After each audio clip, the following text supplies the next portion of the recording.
அனைவருக்கும் வணக்கம். மிதுன ராசினியர்களுக்கு எண்ணி 3 நாளில் நிச்சயம் உங்களுடைய வாழ்வில் இவை நடந்தே தீரும். 27/4/2025 இன்றைய தினத்துல நடக்க இருப்பதை யாராலும் தடுக்க இயலாது. அந்த வகையில மிதுன ராசினியர்களுக்கு என்ன மாதிரியான நன்மைகள் எல்லாம் ஏற்பட இருக்கு, கிரக நிலைகளின் ரீதியாக அமையிருக்கும் சாதகங்கள் என்ன, பாதகங்கள் என்ன, மேலும் என்ன மாதிரியான முன்னேற்றங்கள் எல்லாம் ஏற்பட இருக்குது. குறிப்பா மிதுன ராசினியர்களுக்கு இன்றைய நாள்ல கிரகங்களுடைய சஞ்சார நிலைகள் என்ன என்று பார்க்கும்போது, மேசத்தில் சூரியனும் சந்திரனும் இணைந்து அமாவாசை நாளாக இன்றைய நாள் அமைஞ்சிருக்குதுங்க. ரிஷபத்தில் குரு பகவானும், கடகத்தில் செவ்வாய் நீச்சம் பெற்றும், சிம்மத்தில் கேதுவும், கும்பத்தில் சனி பகவானும், ராகுவும், மீனத்தில் சுக்கிரனும் புதனும் இணைந்து சஞ்சரிக்கிறாங்க. இந்த கிரகங்களுடைய சஞ்சார நிலைகளின் காரணமாக மிதுன ராசினியர்களுடைய வாழ்வில் குடும்ப சூழ்நிலை ரீதியாக உத்தியோகம், தொழில், வியாபாரம், கலைத்துறை, அரசியல் துறை, மாணவ மாணவிகள், விவசாய துறையினர், பெண்மணிகள் என அனைவருக்குமே என்ன மாதிரியான நன்மைகள் எல்லாம் ஏற்பட இருக்கு என்பது குறித்தான முழுமையான பதிவை தான் இந்த வீடியோல நம்ம விரிவா பார்க்க போகிறோம். அந்த வகையில நிகழ்ந்து கொண்டிருக்கும்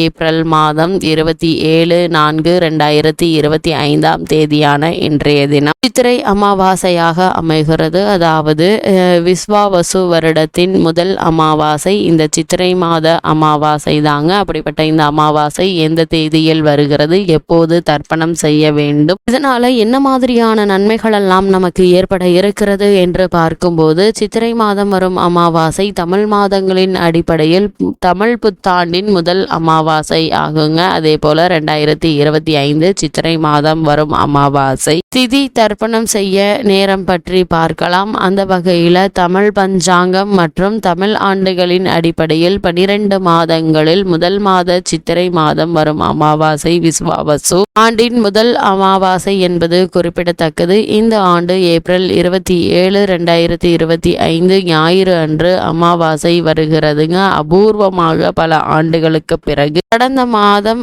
பங்குனி மாத அமாவாசை அன்று சூரிய கிரகணம் ஏற்பட்டது. ஞாயிற்றுக்கிழமை அன்று வரும் இந்த சித்திரை அமாவாசை பித்ருதோஷம் போக்கும். இந்த அமாவாசைக்கு தர்ப்பணம் செய்ய உகந்த நேரம் மற்றும் இதன் முக்கியத்துவம் பற்றியும் தெரிந்து கொள்வோம். அந்த வகையில இந்த அமாவாசைக்கு தர்ப்பணம் செய்ய உகந்த நேரம் மற்றும் இதன் முக்கியத்துவம் பற்றி தெரிந்து கொள்ளும் போது, இந்த சித்திரை அமாவாசை 2025 ஆண்டான இன்றைய நாள் மற்றும் தேதி நேரம் என்ன என்று பார்க்கும்போது, சித்திரை அமாவாசை 2025 ஆண்டில் ஏப்ரல் 27 தேதி அன்று வருகிறது. இந்த சித்திரை அமாவாசை 2025 திதி தொடங்க நேரம் ஏப்ரல் 27, 2025 3:40 AM. அதே போல சித்திரை அமாவாசை 2025 திதி முடியும் நேரம் ஏப்ரல் 28, 2025 1:12 AM. சித்திரை மாதம் வரும் அமாவாசை முழு அமாவாசையாக ஞாயிறு முழுவதும் இருக்கிறது. ஞாயிறு அன்று காலை 3 மணிக்கு மேல் துவங்கும் அமாவாசை திதி நாள் முழுவதுமே நீடிக்குதுங்க. அடுத்த நாள் நள்ளிரவில் முடிகிறது. இந்த சித்திரை அமாவாசை 2025 தர்ப்பணம் செய்ய உகந்த நேரம் என்ன என்று பார்க்கும்போது, அமாவாசை திதி நாள் முழுவதும் நீடித்தாலும் கூட மதிய நேரத்திற்குள் தர்ப்பணம் செய்வது உகந்தது. எனவே மதியம் 12 மணிக்குள் சித்திரை அமாவாசைக்கான தர்ப்பணத்தை செய்து முடிக்கலாம். அதே போல கிரகங்களின் பெயர்ச்சி மற்றும் ஒவ்வொரு ராசியில் சஞ்சரிக்கும் அடிப்படையில் சூரியன் மற்றும் சந்திரன் ஆகிய 2 ஒளி கிரகங்களுமே ஒரே ராசியில் ஒன்றாக சேரும் நாள்தான் இந்த சித்திரை அமாவாசை. எப்போதுமே சித்திரை மாதம் வரும் அமாவாசை மேசராசியில் சூரியன் மற்றும் சந்திரன் ஒன்றாக இணையும் போது தோன்றும். அதாவது மேசராசியில் செவ்வாயினுடைய வீட்டில் சூரியன் உச்ச பெற்று சஞ்சரிக்கும் காலத்தில் சந்திரன் மேசராசியில் பெயர்ச்சியாகும் போது இந்த சித்திரை அமாவாசை திதி தோன்றும். அதே போல் சூரியன் உச்சம் அடையும் இந்த சித்திரை அமாவாசை ஞாயிறு அன்று வரும் அமாவாசை என்பதால சூரிய உதய நேரத்தில் அமாவாசை தர்ப்பணம் செய்வது இன்னும் விசேஷமானதாகும்.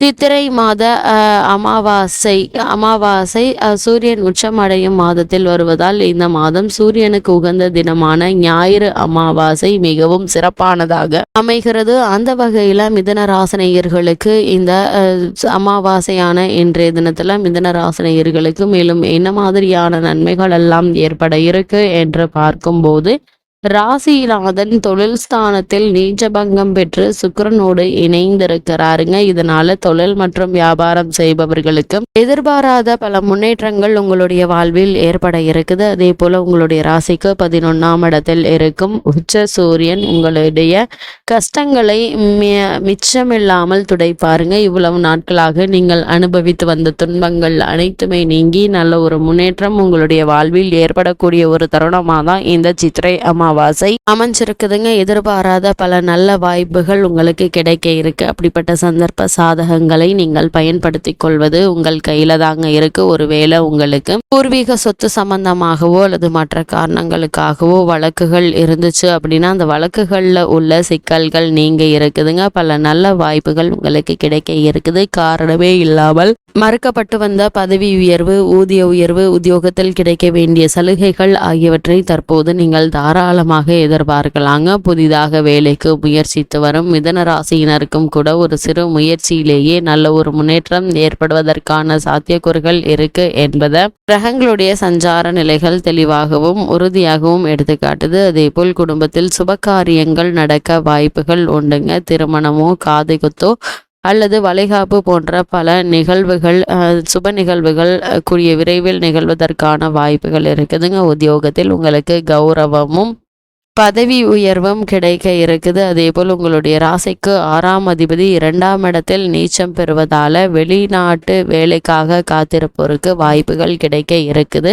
அல்லது புதிதாக வெளிநாடு சென்று பணியாற்ற வேண்டும் என்ற விருப்பம் இருந்துச்சு அப்படின்னா அதற்கான முயற்சிகளையும் தற்போது நீங்கள் தாராளமாக முயற்சிக்கலாங்க. சிறு முயற்சியிலேயே வெளிநாட்டில் நல்ல ஒரு நிறுவனத்தில் நல்ல ஒரு ஊதியத்துடன் கூடிய வேலை கிடைக்க இருக்குது. அதே போல மாணவ மாணவியரை பொறுத்த வரைக்கும் வெளிநாடு சென்று விசேஷ உயர்கல்வி பெற வேண்டும் என்ற விருப்பம் இருந்தாலும் அதற்கான முயற்சிகளையும் தற்போது நீங்கள் தாராளமாக மேற்கொள்ளலாங்க. சிறு முயற்சியிலேயே வெற்றி கிடைப்பதற்கான சாத்தியக்கூறுகள் உள்ளது என்பதை கிரக நிலைகள் தெல்ல தெளிவாக அறிவுறுத்தது. அதே போல மிதுன ராசினியர்களை பொறுத்த வரைக்கும் இந்த சித்திரை அமாவாசையான இன்றைய தினத்துல குடும்பத்தில் ஒருவருக்கொருவர் விட்டு கொடுத்து அனுசரித்து நடந்து கொள்வது நல்லதுங்க. குறிப்பா கணவன் மனைவி உறவுகள்ல ஏதாவது வாக்குவாதங்கள் வரும்போது ஒருவர் அமைதியாகவும் பொறுமையாகவும் சூழ்நிலையை கையாள்வது அவசியங்க. அதே போல வாக்கு கொடுத்து விட்டு நிறைவேற்ற முடியவில்லையே என்று கவலைப்பட்டவர்களுக்கு அவற்றை நிறைவேற்றுவதற்கான வழிபிறக்க இருக்குதுங்க. அப்படிப்பட்ட சந்தர்ப்ப சாதகங்களை பயன்படுத்தி கொள்வது உங்கள் கையில தாங்க இருக்கு. அது மட்டும் இல்லாம இந்த காலகட்டத்தை பொறுத்த வரைக்கும் இரத்த அழுத்த நோய் உள்ளவர்கள் உடல் நிலையை சீராக வைத்து கொள்ள வேண்டும் என்பதையும் கிரக நிலைகள் தெளிவுபடுத்துது. மிதுன ராசினியர்களுக்கு கிரக நிலைகளின் ரீதியாக கூறப்படும் பரிகாரம் என்ன என்று பார்க்கும்போது குலதெய்வ கோவிலுக்கு ஒரு முறை சென்று வாருங்கள். எண்ணற்ற நன்மைகள் உங்களுடைய வாழ்வில் ஏற்படும்.